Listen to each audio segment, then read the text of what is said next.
पण drug racket मधला एक माणूस, त्याला भारतीय जनता पक्षाने तिकीट दिलं तुमच्या नाकावर टिचून. लहान मुलींच्या वरती बलात्काराचा आरोप असलेला माणूस, त्याला भारतीय जनता पक्षाने नगरसेवक. आली कुठून हो हिंमत? तुळजापूरमध्ये विनोद गंगणे नावाचा एक ड्रग्ज मधला रॅकेट मधला एक माणूस, ड्रग्ज रॅकेट मधला, त्याला भाजपने तिकीट दिलं. ड्रग्ज विका, काही विका, पुढच्या पिढ्या बर्बाद करा, काही फरक पडत नाही. पण ड्रग रॅकेट मधला एक माणूस, त्याला भारतीय जनता पक्षाने तिकीट दिलं तुमच्या नाकावर टिचून.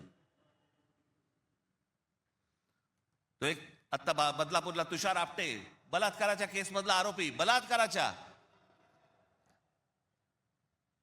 सगळ्यांना माहिती आहे, नगरसेवक केले. लहान मुलींच्या वरती बलात्काराचा आरोप असलेला माणूस, त्याला भारतीय जनता पक्षाने नगरसेवक. आली कुठून हो हिंमत?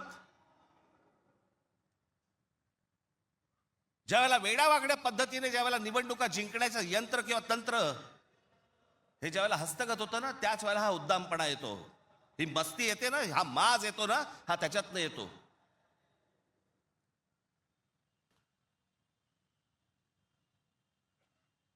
अख्खी मुंबई विकायला काढली, अख्खा महाराष्ट्र विकायला काढला, अख्खा देश विकायला काढला.